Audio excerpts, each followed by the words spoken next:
I guess I'm just afraid I'll be embarrassed. Maybe you'll find yourself terribly embarrassed, awfully embarrassed, but probably not. If you worry about that, if that's your main concern, then you're not going to try anything new. If you're always concerned about failing rather than succeeding, then you're discouraged before you ever begin. Now think about things that you've learned in your life. I don't know what you've learned.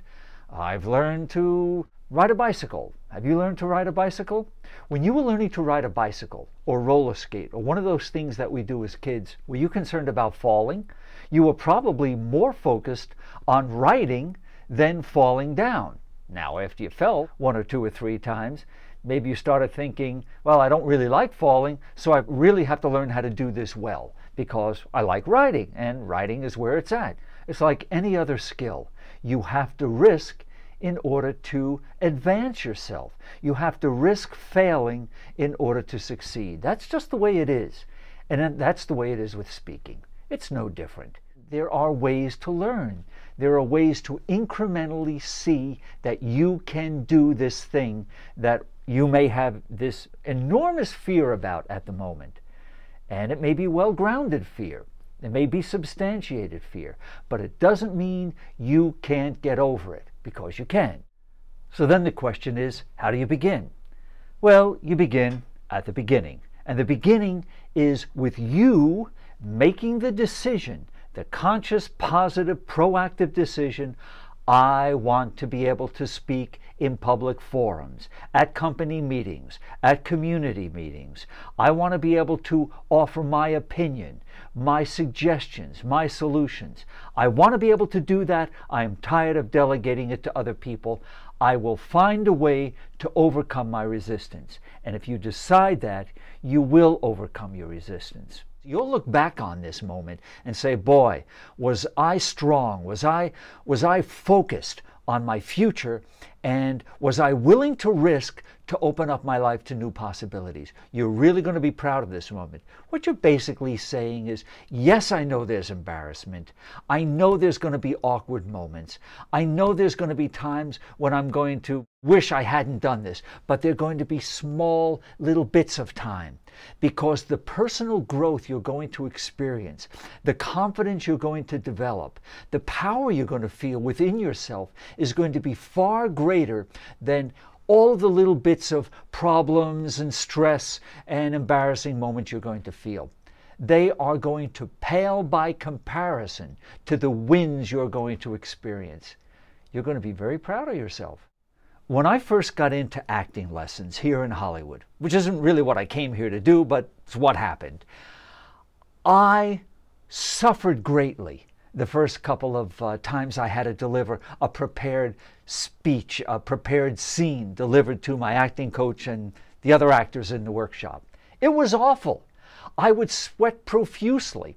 There was no acting. I was just happy to remember the words to say. Oh, it was really gruesome.